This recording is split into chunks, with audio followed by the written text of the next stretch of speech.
Hello learners, कैसे हैं आप सभी। I hope you all are doing great. आज हम लोग क्लास 9 की एनसीईआरटी से फ्रांसीसी क्रांति को डिस्कस करेंगे और ये चैप्टर बहुत ही ज़्यादा महत्वपूर्ण होने वाला है DSSB टीजीटी के लिए, साथ ही बीपीएससी टीआरई के टीजीटी के लिए और एएमआरएस टीजीटी केवीएस एनवीएस इन सभी के टीजीटी एग्ज़ाम के लिए बहुत ही ज़्यादा महत्वपूर्ण है ये टॉपिक। तो इसे स्किप नहीं करिएगा। यहाँ से एनसीईआरटी से direct line by line question पूछे जाते हैं। तो एनसीईआरटीज़ और क्लास 9 की एनसीईआरटी फ्रेंच रेवोल्यूशन तो बहुत ही ज़्यादा महत्वपूर्ण है, तो इसे स्किप नहीं करिएगा। साथ ही यदि सेशन हेल्पफुल लगे तो प्लीज़ वीडियो को लाइक, चैनल को सब्सक्राइब और अपने फ्रेंड्स के साथ शेयर ज़रूर करिएगा। 14 जुलाई 1789 की सुबह पेरिस नगर में आतंक का माहौल होता है और जो सम्राट होता है इसने सेना को शहर में घुसने का आदेश दे दिया था। और ये बात कर रहा है फ्रांस की। और अफवाह फैल गई थी कि वह जिस सम्राट था, सम्राट सेना को नागरिकों पर गोली चलाने का आदेश देने वाला है। और ये क्या थी, ये एक अफवाह थी। और इसी में लगभग 7,000 आदमी और औरतें ये टाउन हॉल के सामने एकत्रित हुए और उन्होंने एक जन सेना का गठन करने का निर्णय लिया था। और हथियारों की खोज में वे बहुत से सरकारी भवनों में जबरन प्रवेश कर गए थे। अंततः क्या होता है कि जो सैकड़ों लोग होते हैं, इनका एक समूह पेरिस नगर के पूर्वी भाग की ओर चल पड़ता है और बास्तिल बहुत महत्वपूर्ण है। बास्तिल का किला की जेल को तोड़ डाला, जहां पर भारी मात्रा में गोला बारूद मिलने की संभावना होती है। और हथियारों पर कब्जे की इस सशस्त्र लड़ाई में जो बास्तिल का कमांडर है यह मारा जाता है और जो कैदी हैं वो छुड़ा लिए जाते हैं। लेकिन जो कैदी छुड़ाए जाते हैं उनकी संख्या केवल कितनी थी, 7 थी। और जो सम्राट है इसकी निरंकुश शक्तियों का प्रतीक होने के कारण बास्तिल का जो किला था ये लोगों की घृणा का केंद्र था। बहुत महत्वपूर्ण ये पॉइंट यहाँ से पूछा भी गया है क्वेश्चन कि जो बास्तिल का किला है ये लोगों की घृणा का केंद्र था, तो क्यों था। तो जो सम्राट है इसकी निरंकुश शक्तियों का प्रतीक होने के कारण इसलिए जो बास्तिल का किला है इसे ढहा दिया गया और उसके जो अवशेष बचे थे इसको बाजार में उन लोगों को बेच दिए गए जो इस ध्वंस को बतौर स्मृति चिन्ह संजोकर रखना चाहते थे। और जो ये घटना होती है इसके बाद कई दिनों तक पेरिस तथा देश के देहाती क्षेत्रों में कई और संघर्ष होते हैं और जो अधिकांश जनता होती है ये पाव रोटी की महंगी कीमतों का विरोध कर रही थी। नेक्स्ट हम बात करेंगे 18वीं सदी के उत्तरार्ध में फ्रांसीसी समाज की। तो सन 1774 में जो बूर्बो राजवंश है इसका लुई 16वां फ्रांस की राज गद्दी पर आसीन होता है। कई बार DSSB में तो हर बार पूछा गया है ये क्वेश्चन। तो जो बूर्बो राजवंश का राजा होता है लुई 16वां, ये फ्रांस की गद्दी पर आसीन होता है। कब होता है, 1774 में। बहुत महत्वपूर्ण है, इसे आप चाहे तो नोट कर लीजिए या फिर स्टार लगा लीजिए। और उस समय उसकी उम्र केवल कितनी थी, 20 साल थी। और उसका विवाह होता है किसके साथ, ऑस्ट्रिया की राजकुमारी मैरी एंटोनेट के साथ। ऑस्ट्रिया की कैपिटल क्या है, ये है वियना। और जो राज्यारोहण होता है, जब लुई 16वें का राज्यारोहण होता है तो उस समय उसने राजकोष खाली पाया। मतलब कि जब लुई 16वें का राज्यारोहण होता है तब जो राजकोष होता है वो खाली होता है और लंबे समय तक चल रहा था युद्ध। इसी कारण फ्रांस का जो वित्तीय संसाधन थे ये नष्ट हो चुके थे। और बात कर रहा है वर्साय के विशाल महल और राज दरबार की शानो शौकत को बनाए रखने की फिजूल खर्ची का बोझ अलग से ही था। और लुई 16वें के शासनकाल में फ्रांस ने अमेरिका के 13 उपनिवेशों को साझा शत्रु उसके ब्रिटेन से आज़ाद कराने में भी सहायता करी थी। और इसी युद्ध के चलते फ्रांस पर कितना 10 अरब लिवरे से भी अधिक का कर्ज और जुड़ गया था, जबकि उस पर पहले से ही कितना 2 अरब लिवरे का बोझ चढ़ा हुआ था। तो जो सरकार थी, सरकार से जो कर्जदाता थे अब 10% ब्याज की मांग करने लगे थे। इसके फलस्वरूप होता क्या है कि जो फ्रांसीसी सरकार होती है अपने बजट का बहुत बड़ा हिस्सा दिनों दिन बढ़ते जा रहे कर्ज को चुकाने पर मजबूर थी। और जो उसके नियमित खर्च थे, जैसे कि सेना का रखरखाव करना, राज दरबार, सरकारी कार्यालय या विश्वविद्यालय को चलाने के लिए जो फ्रांसीसी सरकार थी इसने करों में वृद्धि करी। और 18वीं सदी में फ्रांसीसी समाज 3 स्टेट्स में बटा हुआ था। बहुत महत्वपूर्ण पॉइंट है। और जो केवल तीसरा स्टेट था, तीसरा स्टेट के लोग जो कि जनसाधारण थे यही कर देते थे। मतलब कि जो फ्रांस का समाज था 3 स्टेटस में बटा हुआ था और इसमें भी जो तीसरा स्टेटस था वो जनसाधारण थे और इन्हें ही सिर्फ कर देना पड़ता था। मतलब कि जो पहला और दूसरा स्टेटस था ये कर मुक्त थे। और वर्गों में विभाजित जो फ्रांसीसी समाज था यह मध्यकालीन सामंती व्यवस्था का अंग था। और प्राचीन राजतंत्र पद का प्रयोग सामान्यतः कब, 1789 से पहले के फ्रांसीसी समाज और संस्थाओं के जरिए होता था। और जो फ्रांस की पूरी आबादी थी उसमें कितने 90% लोग किसान थे, लेकिन ज़मीन के मालिक जो थे किसानों की संख्या बहुत कम थी। मतलब कि जो फ्रांस था, फ्रांस में 90% लोग तो ऐसे थे जो कि किसान थे, लेकिन 90% में बहुत कम लोग ऐसे थे जिनके पास अपनी खुद की ज़मीन थी। तो इन 90% और लगभग 60% ज़मीन पर कुलीनों का, चर्च का और तीसरे स्टेट के भी जो अमीर थे इनका अधिकार था। प्रथम दो स्टेटस जिसमें आता है कुलीन वर्ग और पादरी वर्ग, इनके जो लोग थे इनको कुछ विशेषाधिकार प्राप्त थे और जन्मना विशेषाधिकार प्राप्त थे। बहुत महत्वपूर्ण पॉइंट है। और इनमें से सबसे महत्वपूर्ण विशेषाधिकार कौन था? तो पहले तो था कि राज्यों को दिए जाने वाले करों से छूट थी, और जो कुलीन वर्ग था इनको कुछ अन्य सामंती विशेषाधिकार भी प्राप्त थे। जो कुलीन वर्ग था यह किसानों से सामंती कर वसूल करता था। साथ ही किसान अपने स्वामी की सेवा, स्वामी के घर एवं खेतों में काम करना, सैन्य सेवाएं देना तथा सड़कों के निर्माण में सहयोग आदि करने के लिए बाध्य थे किसान। और चर्च की बात करें तो चर्च भी, ये भी किसानों से कर वसूला करते थे। तो जो कुलीन वर्ग था वो भी किसानों से कर वसूलते थे और चर्च भी किसानों से कर वसूलते थे। और टाइद कैसा कर था? एक धार्मिक कर था।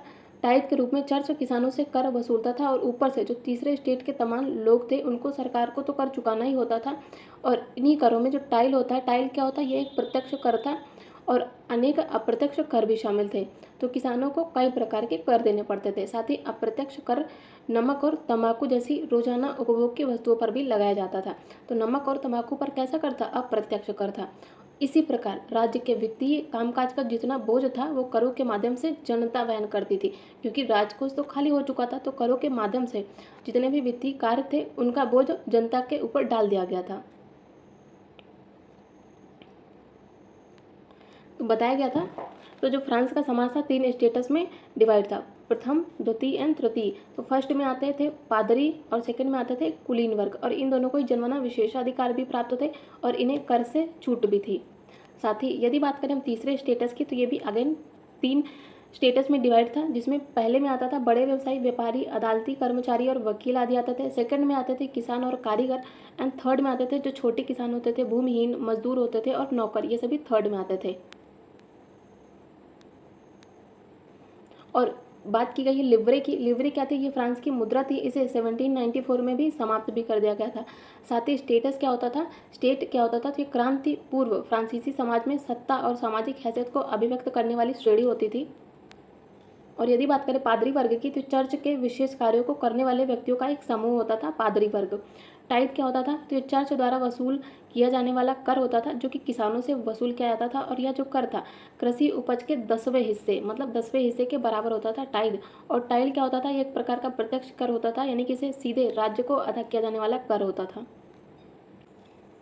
और फ्रांस की जनसंख्या की बात करें तो 1715 में 2.3 करोड़ थी, जो कि 1789 में कितना हो गई? 2.8 करोड़ हो गई। तो फ्रांस में जो अनाज का उत्पादन था इसकी तुलना में उसकी मांग तेजी से बढ़ी, मतलब कि अनाज का उत्पादन कम हुआ लेकिन इसकी मांग तेजी से बढ़ी। और जो अधिकांश लोग थे ये इनका मुख्य खाद्य क्या था? पाव रोटी। तो फ्रांस का मुख्य खाद्य क्या था? पाव रोटी। इनकी कीमतें में भी तेज वृद्धि हुई, मतलब कि जनसंख्या बढ़ रही है लेकिन अनाज का उत्पादन कम हो रहा है, तो जो मुख्य खाद्य होगा उसकी कीमत भी तेजी से वृद्धि होगी। और जो अधिकतर कामगार कारखानों में मजदूर करते थे उनकी मजदूरी जो थी वो मालिक तय करते थे, लेकिन मजदूरी थी वो महंगाई की दर से नहीं बढ़ रही थी। मतलब कि जो मुख्य खाद्य था पाव रोटी की कीमत में तो वृद्धि हो रही थी लेकिन मजदूरों की मजदूरी में वृद्धि नहीं हो रही थी। इसके फलस्वरूप क्या हुआ कि जो अमीर था वो और अमीर होता चला गया और गरीब होता चला गया, और स्थितियाँ और बेकार होती चली गई जब ओले या सूखे के प्रकोप से पैदावार और गिर जाती। एक तो पहले से ही संकट था, दूसरा क्या हुआ? सूखा या ओला पड़ा, इससे और पैदावार गिर गई, और इससे क्या हुआ कि रोजी रोटी का संकट पैदा हो गया। और ऐसी जीविका संकट प्राचीन राजतंत्र के दौरान फ्रांस में काफ़ी आम होती थी। तो यदि बात करें जीविका संकट क्या था, तो यह एक ऐसी चरम स्थिति है जब जीवित रहने के लिए न्यूनतम साधन भी खतरे में पड़ने लगते हैं। कि मतलब जब हमें जीवित रहने के लिए न्यूनतम साधन क्या है, मतलब कि पानी और खाना, ये भी खतरे में पड़ जाए तो वो होगा एक तरह का जीविका संकट। और अनाम क्या होता था? जिसका नाम मालूम नहीं, वो है अनाम। तो फ्रांस में उभरते मध्य वर्ग ने विशेषाधिकारों के अंत की कल्पना करी थी। तो पहले भी कर बढ़ने और अकाल के समय किसान और जो कामगार था इन्होंने विद्रोह किया था, लेकिन उनके पास सामाजिक और आर्थिक व्यवस्था में बुनियादी बदलाव लाने के लिए साधन और कार्यक्रम नहीं थे। किनके पास? किसान और कामगारों के पास। और ये जिम्मेदारी किसकी थी? तीसरे स्टेज के उन समूहों ने उठाई थी जो कि समृद्ध और शिक्षित होकर नए विचारों के संपर्क में आ सके थे। तो तीसरा स्टेट भी 3 वर्गों में विभाजित था और 3 वर्गों में जो पहला वर्ग था वो समृद्ध तथा शिक्षित था। और 18वीं सदी में एक नए सामाजिक समूह का उदय होता है जिसे मध्य वर्ग कहा जाता है। मध्य वर्ग ने फैलते समुद्र पारी व्यापार और ऊनी रेशम वस्त्रों इनके उत्पादन के बल पर संपत्ति अर्जित करी थी। ऊनी और रेशमी कपड़ों का या तो निर्यात किया जाता था या फिर समाज के समृद्ध लोग उसे खरीद लेते थे। और तीसरा स्टेट जो था, तीसरे स्टेट में इन सौदागरों व निर्माताओं के अलावा जो प्रशासनिक सेवा था, वकील थे, पेशेवर ऐसे लोग भी शामिल थे तीसरे स्टेट में। और ये सभी क्या थे? ये सभी पढ़े लिखे थे। और जो तीसरे स्टेट का जो पढ़ा लिखा वर्ग था, मतलब कि तीसरे स्टेट का जो पहला वर्ग था, इन लोग का मानना था कि समाज के किसी भी समूह के पास जन्मना विशेषाधिकार नहीं होने चाहिए जो कि पहले स्टेटस के पास था। और किसी भी व्यक्ति की सामाजिक हैसियत का आधार उसकी योग्यता ही होनी चाहिए, ना कि जन्मना विशेषाधिकार प्राप्त होना चाहिए। स्वतंत्रता, समान नियम तथा समान अवसरों के विचार पर आधारित समाज की यह परिकल्पना किसके द्वारा? जॉन लॉक और ज्यां लॉक रूसो जैसे दार्शनिकों ने प्रस्तुत करी है। तो जॉन लॉक की बुक है टू ट्रीटाइटेस ऑफ गवर्नमेंट, और इसी में लॉक ने राजा के दैवी और निरंकुश अधिकारों के सिद्धांत का खंडन किया है। और रूसो की बात करें तो रूसो का विचार था कि जनता और उसके प्रतिनिधियों के बीच एक सामाजिक अनुबंध पर आधारित सरकार का प्रस्ताव रखना। और यदि बात करें मॉन्टेग्यू की, तो मॉन्टेस्क्यू की बात करें तो इन्होंने द स्पिरिट ऑफ लॉज नामक पुस्तक लिखी, बहुत महत्वपूर्ण है, पूछी भी गई है। और इसमें सरकार के अंदर विधायिका, कार्यपालिका और न्यायपालिका के बीच सत्ता विभाजन की बात करी है मॉन्टेस्क्यू ने। जब संयुक्त राज्य अमेरिका में 13 उपनिवेशों ने ब्रिटेन से खुद को आज़ाद घोषित कर दिया, तो वहाँ पे इसी मॉडल की सरकार बनती है, मतलब कि विधायिका, कार्यपालिका और न्यायपालिका की। और जो ये दार्शनिक थे, इनके विचार थे, इनके विचारों को कॉफ़ी हाउस और सैलानों की गोष्ठियों में बहुत इन पर बहस की जाती थी, जिससे कि और इनके विचारों को पुस्तक और अखबारों के माध्यम से इनका प्रसार किया जाता था, जिससे कि अनपढ़ भी उन्हें समझ सके। और इसी टाइम पे जो लुई सुलावा होता है, इसके द्वारा राज्य के खर्चों को पूरा करने के लिए फिर से वापस से कर लगाए जाने की एक खबर से ही विशेषाधिकार वाली व्यवस्था के विरुद्ध फिर से गुस्सा भड़क उठता है। अब हम बात करेंगे क्रांति की शुरुआत की, कि क्रांति की शुरुआत होती कब है। तो प्राचीन राजतंत्र के तहत जो फ्रांसीसी सम्राट था, ये अपनी मर्जी से कर नहीं लगा सकता था। इसके लिए उसे स्टेटस जनरल, मतलब कि प्रतिनिधि सभा की बैठक बुलाकर नए करों के अपने प्रस्तावों पर मंजूरी लेनी पड़ती थी। और जो स्टेटस जनरल था, यह एक राजनीतिक संस्था थी। इसमें 3 स्टेट अपने अपने प्रतिनिधि भेजते थे, लेकिन सम्राट ही यह निर्णय करता था कि इस संस्था में बैठक कब बुलाई जाए। और इसकी अंतिम बैठक हुई कब थी? ये हुई थी 1614 में। जो फ्रांसीसी सम्राट था लुई सोलावा, इसने 5 मई 1789 को नए करों के प्रस्ताव के अनुमोदन के लिए इसने स्टेटस जनरल की बैठक बुलाई। और प्रतिनिधियों की मेजबानी के लिए जो वर्साय था, वर्साय के एक आलीशान भवन को सजाया गया। पहला और दूसरा स्टेट जो था, इसने बैठक में अपने 300 प्रतिनिधि भेजे और आमने सामने की कतारों में बिठाए गए। पहले और दूसरे स्टेट की बात करता है, जिसमें पादरी और कुलीन वर्ग आते थे। तीसरे स्टेट के 600 प्रतिनिधि उनके पीछे खड़े किए गए थे, जिसमें किसान आते थे। और तीसरे स्टेट के प्रतिनिधित्व की बात करें तो इनका प्रतिनिधित्व, इसमें भी जो पहला वर्ग था उनका समृद्ध और शिक्षित वर्ग, यही इनका तीसरे स्टेट का प्रतिनिधित्व कर रहे थे। जो किसान थे, औरत थे और जो कारीगर थे, इनका प्रवेश वर्जित था। तो ये तीनों महत्वपूर्ण है, ये पॉइंट याद रखिएगा कि किसान, औरत और कारीगरों का सभा में प्रवेश वर्जित था। लेकिन फिर भी लगभग कितना 40,000 पत्रों के माध्यम से इन्होंने शिकायतों और मांगों की सूची बनाई, जिसे प्रतिनिधि अपने साथ लेकर गए थे।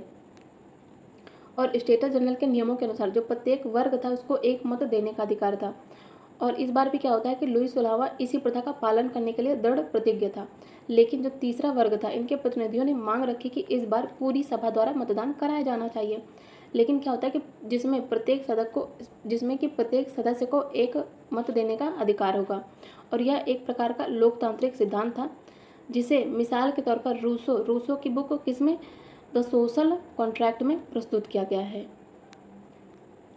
लेकिन सम्राट ने क्या किया, इस प्रस्ताव को अस्वीकार कर दिया। तो तीसरे स्टेट के जो प्रतिनिधि थे, इन्होंने विरोध जताया और ये सभा से बाहर चले गए। और तीसरे स्टेट के प्रतिनिधि ये खुद को संपूर्ण फ्रांसीसी राष्ट्र का प्रवक्ता मानते थे। और 20 जून को ये प्रतिनिधि क्या किया, इन्होंने वर्साई के इंडोर टेनिस कोर्ट में जमा हुए और इन्होंने अपने आप को नेशनल असेंबली घोषित किया। तो ये महत्वपूर्ण है कि तीसरे स्टेट के प्रतिनिधियों ने अपने आप को नेशनल असेंबली कब घोषित किया, 20 जून को। और इनके द्वारा शपथ ली जाती है कि जब तक सम्राट की शक्तियों को कम करने वाला संविधान नहीं तैयार किया जाएगा तब तक असेंबली भंग नहीं होगी। और इनका नेतृत्व कौन कर रहे थे, मिराबियो और आबे सीए। ये बहुत महत्वपूर्ण है, ये पॉइंट एकदम अच्छे से रख लीजिएगा। इनका नेतृत्व किया जा रहा था मिराबियो और आबे सीए के द्वारा। जो मिराबियो था, इनका जन्म हुआ था कुलीन परिवार में, जो कि दूसरे स्टेट से संबंधित थे, लेकिन यह सामंती विशेषाधिकारों वाले समाज को खत्म करने की जरूरत से सहमत थे। और इन्होंने एक पत्रिका भी निकाली और वर्साय में जुटी भीड़ के समक्ष जोरदार भाषण भी दिए। जो आबे सीए थे, ये मूलतः पादरी थे। और इन्होंने तीसरा स्टेट क्या है, इस शीर्षक से एक अत्यंत प्रभावशाली प्रचार पुस्तिका मतलब कि पैम्फलेट भी लिखा था आबे सीए ने। नेक्स्ट हम इम्पोर्टेंट डेट को डिस्कस करेंगे, जिसमें 1774 में क्या होता है कि लुई 16वां फ्रांस का राजा बनता है और सरकारी खजाना खाली हो चुका होता है इसके राजा बनने के टाइम, और प्राचीन राजतंत्र के समाज में असंतोष गहराता जा रहा था। 1789 में क्या होता है, स्टेटस जनरल का आह्वान होता है। तृतीय स्टेट जो होता है, इसने नेशनल असेंबली का गठन किया था 20 जून को, और बास्तिल पर हमला करते हैं तथा देहात में किसानों का विद्रोह होता है। 1791 में क्या होता है, सम्राट की शक्तियों पर अंकुश लगाने और सभी मनुष्यों को मूलभूत अधिकार प्रदान करने के लिए संविधान बनाया जाता है। साथ ही 1792-93 में क्या होता है कि जो फ्रांस होता है, फ्रांस गणराज्य बनता है। ये बहुत ज़्यादा महत्वपूर्ण है, इन्हें स्किप नहीं करिएगा, यहाँ पे एक एक लाइन से क्वेश्चन बनते हैं। तो फ्रांस गणराज्य बनता है और सिर काटकर राजा को मार दिया जाता है। साथ ही जो जैकोबिन गणराज्य है, इसका पतन होता है। साथ ही फ्रांस पर डायरेक्टरी का शासन होता है। और 1804 में क्या होता है कि नेपोलियन फ्रांस का सम्राट बनता है और यूरोप के विशाल भूभाग पर कब्जा कर लेता है। साथ ही 1815 वाटरलू में नेपोलियन की हार होती है। बहुत महत्वपूर्ण डेट है ये।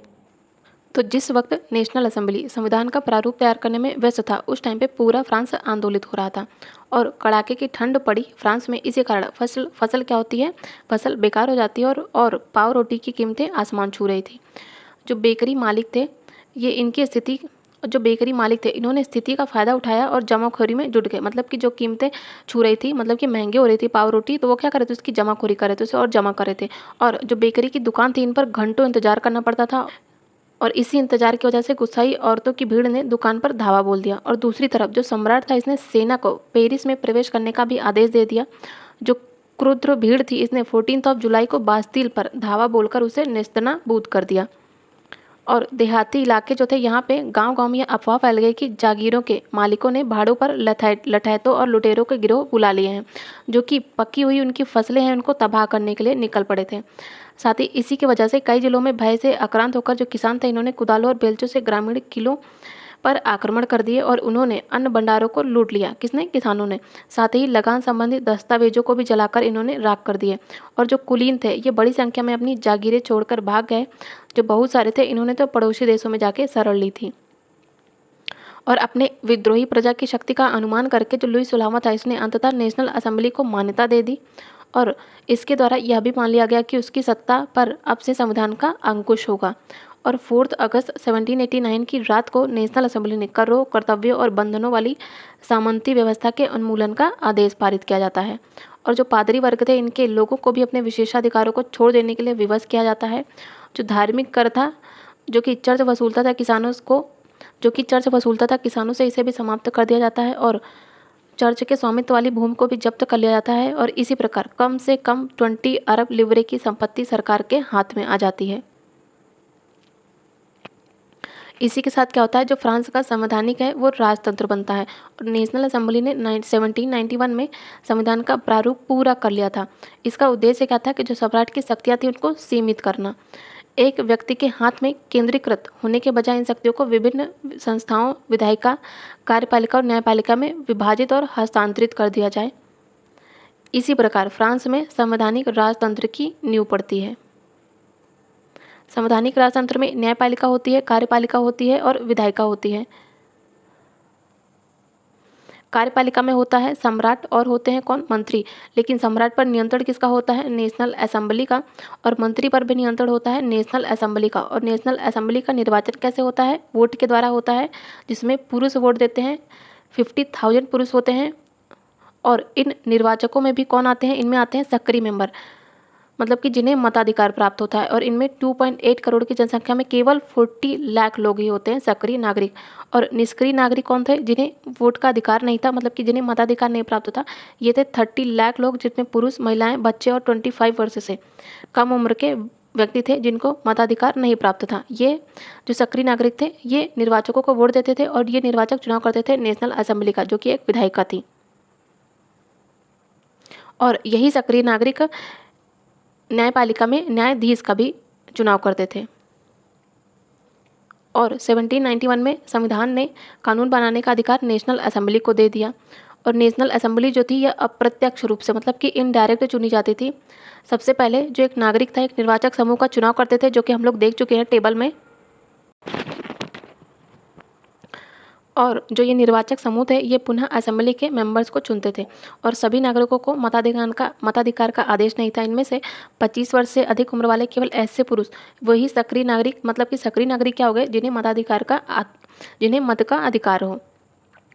तो सक्रिय नागरिक वे थे जो कम से कम 3 दिन की मजदूरी के बराबर कर चुकाते थे, उन्हें ही मत का अधिकार दे दिया गया था। बाकी जो शेष पुरुष और महिलाएं थी जो कि निष्क्रिय नागरिक के रूप में थे, उन्हें मत का अधिकार नहीं था। और जो संविधान बनाया गया इसमें पुरुष और नागरिक अधिकार घोषणा पत्र के साथ शुरू होता है। जीवन का अधिकार, अभिव्यक्ति की स्वतंत्रता के अधिकार और कानूनी बराबरी के अधिकार को नैसर्गिक और अहरणी अधिकार के रूप में स्थापित किया जाता है। अर्थात ये जो भी अधिकार थे ये प्रत्येक व्यक्ति को जन्मना प्राप्त थे, और इन अधिकारों को छीना नहीं जा सकता था। और राज्य का यह कर्तव्य माना गया कि वह प्रत्येक नागरिक के नैसर्गिक अधिकारों की रक्षा करे। अब हम बात करेंगे राजनीतिक प्रतीकों की। ये बहुत महत्वपूर्ण है क्योंकि यहाँ से पूछा गया। तो टूटी हुई जंजीर का अर्थ क्या था? कि दासों को बांधने के लिए जंजीरों का प्रयोग होता था, और टूटी हुई जो हथकड़ी है उनकी आज़ादी का प्रतीक थी। तो छड़ों का बर्छीदार गट्ठर किसका प्रतीक थी? तो अकेली छड़ को आसानी से तोड़ा जा सकता है, लेकिन पूरे गट्ठर को नहीं तोड़ा जा सकता। तो ये प्रतीक थी एकता में ही बल है, मतलब एकता का प्रतीक थी गट्ठर। त्रिभुज के अंदर रोशनी बिखेरती आंख किसका प्रतीक थी? कि सूर्य की किरणें अज्ञान रूपी अंधेरे को भी मिटा देंगी, मतलब कि सर्वदर्शी आंख ये जो थी ये ज्ञान का प्रतीक थी। और जो राजदंड था यह शाही सत्ता का प्रतीक था। साथ ही अपनी पूंछ मुंह में लिए जो सांप था ये सनातनता का प्रतीक था, मतलब कि जो अंगूठी है इसका कोई और छोर नहीं होता, मतलब कि ये समान होती है, इसका कोई छोर नहीं है, कोई किनारा नहीं है। और लाल फ्रजाइयन टोपी जो थी ये दासों द्वारा स्वतंत्र होने के बाद पहनी जाने वाली टोपी थी। साथ ही नीला, सफ़ेद, लाल ये फ्रांस के राष्ट्रीय रंग थे, नीला, सफ़ेद और लाल। और ये जो डैनो वाली स्त्री है ये कानून का मानवीय रूप है। और ये जो विधि पट है, क्या है? ये विधि पट है। इसका अर्थ क्या है? इसका अर्थ है कि सब बराबर है, मतलब कि जो कानून बनाया गया वह सबके लिए समान है। अब हम बात करेंगे फ्रांस में राजतंत्र का उन्मूलन और गणतंत्र की स्थापना की। तो अप्रैल 1792 में जो नेशनल असेंबली थी इसने प्रशा और ऑस्ट्रिया के विरुद्ध घोषणा का प्रस्ताव पारित कर दिया, और प्रांतों से हजारों स्वयंसेवी सेना में भर्ती होने के लिए जमा होने लगे। और उन्होंने इस युद्ध को यूरोपीय राजाओं और कुलीनों के विरुद्ध जनता की जंग के रूप में लिया था। और उनके होठों पर देशभक्ति के जो तराने थे उनमें कवि रॉजर दी लायल द्वारा रचित मार्सिले भी था। और यह गीत पहली बार मार्सिलेस के स्वयंसेवियों ने पेरिस की ओर कूच करते हुए गाया था, इसीलिए इस गाने का नाम मार्सिले हो गया, जो कि अब फ्रांस का राष्ट्रीय गान है। तो ये महत्वपूर्ण हो जाता है। और 1791 का जो संविधान बनता है इसमें सिर्फ अमीरों को ही राजनीतिक अधिकार प्राप्त थे। जो लोग थे वो राजनीतिक क्लबों में अड्डे जमा करके सरकारी नीतियों और अपनी कार्य योजना पर बहस करते थे। इनमें से जो जैकोबिन क्लब था ये सबसे सफल क्लब था। इसका नाम पेरिस के भूतपूर्व कॉन्वेंट ऑफ सेंट जेकब के नाम पर पड़ा था, जो कि अब इस राजनीतिक समूह का अड्डा बन गया था। और इस पूरी अवधि में महिलाएं भी सक्रिय थी, उन्होंने भी अपने क्लब बना लिए थे, मतलब कि महिलाओं ने भी अपने क्लब बना लिए थे।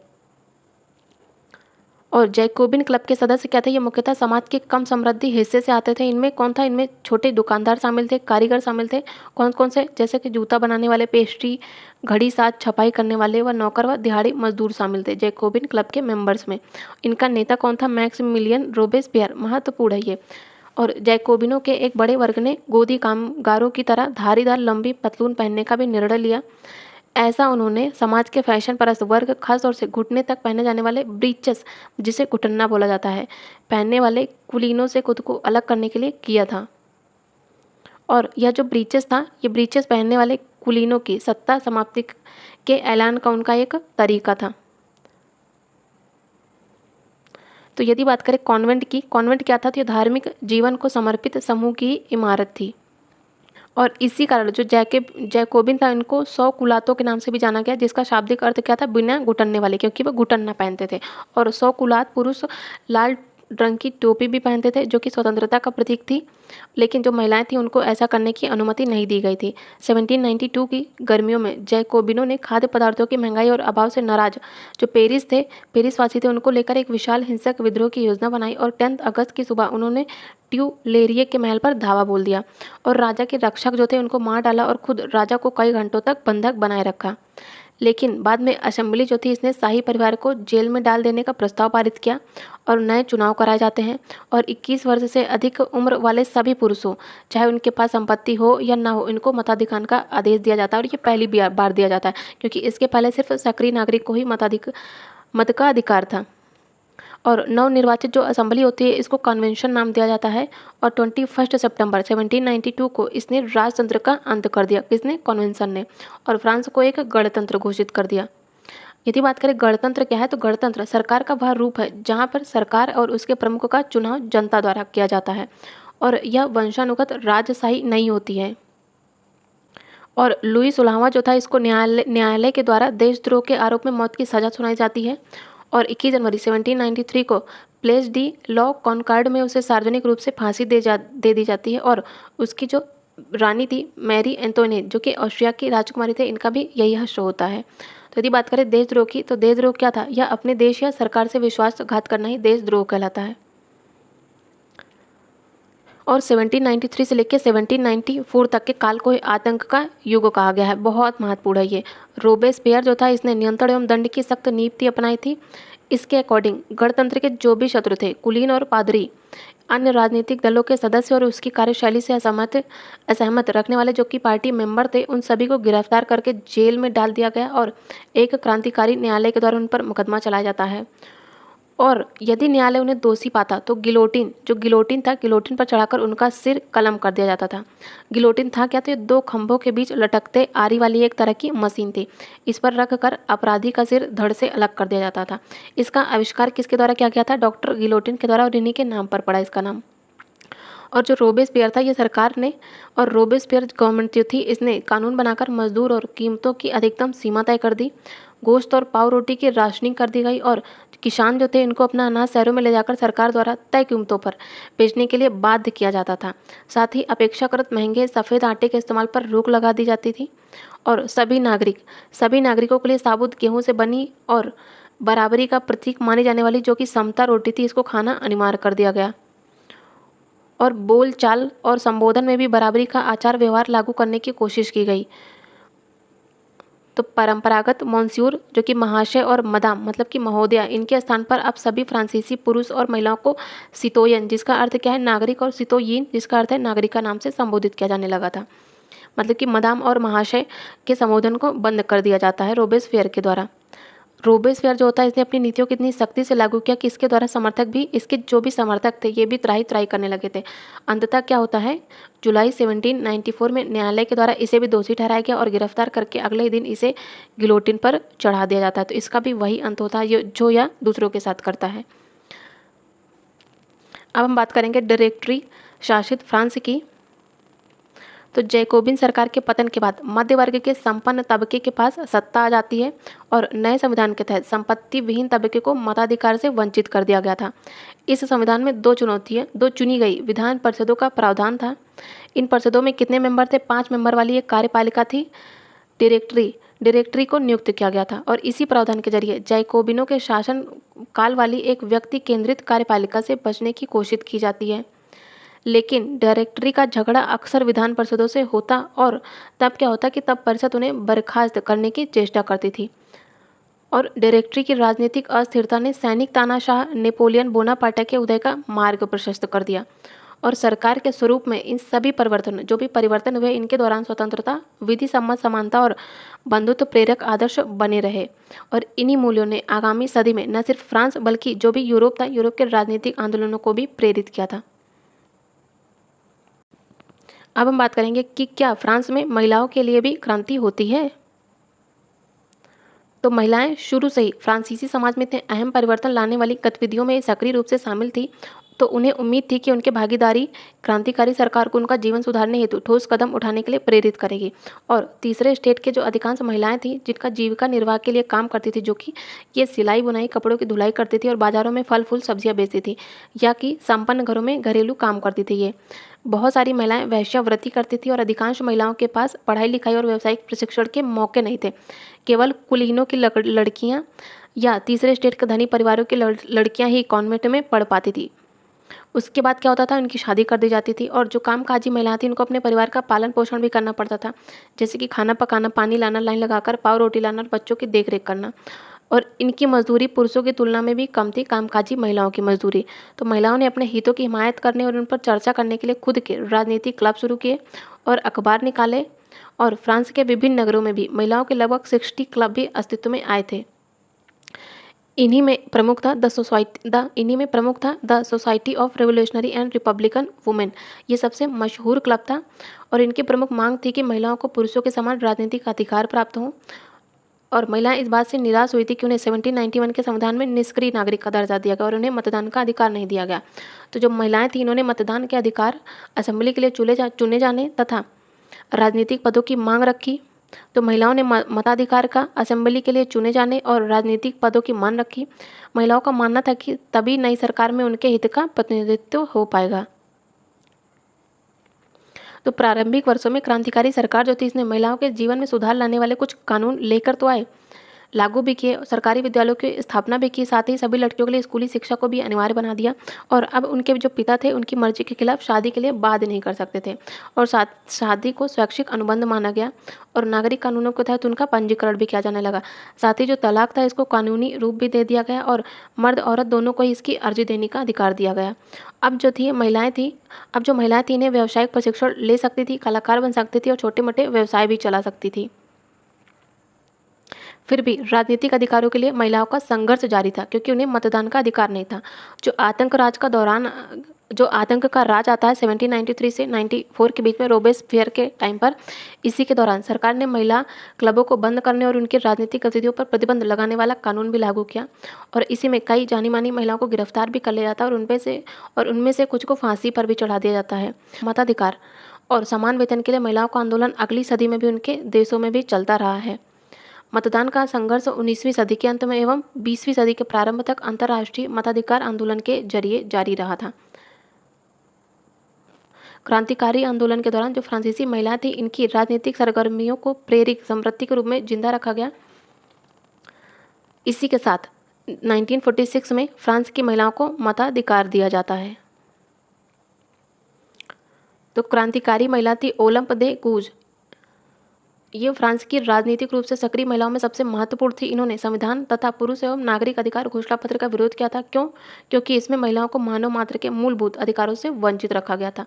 इसलिए उन्होंने 1791 में महिला एवं नागरिक अधिकार घोषणा पत्र तैयार किया, जिसे कि महारानी और नेशनल असेंबली के मेंबर्स के द्वारा यह मांग करते हुए भेजा गया कि इस पर कार्रवाई की जाए। और 1793 में ओलंपे दे गूज ने महिला क्लबों को जबरदस्ती बंद करने के लिए जैकोबिन गवर्नमेंट थी, इसकी आलोचना भी की और इन पर नेशनल कन्वेंशन के द्वारा देशद्रोह का मुकदमा चलाया गया और उन्हें फांसी पर लटका दिया जाता है। अब हम बात करेंगे फ्रांस में दास प्रथा के उन्मूलन की। तो फ्रांसीसी उपनिवेशों में दास प्रथा का उन्मूलन जैकोबिन शासन के क्रांतिकारी सामाजिक सुधारों में से एक था। कैरिबियाई उपनिवेश की बात करें तो इसमें मार्टिनिक, गॉडलोप, सैन डोमिंगो तंबाकू, नील, चीनी और कॉफ़ी जैसी वस्तुओं के महत्वपूर्ण आपूर्तिकर्ता थे।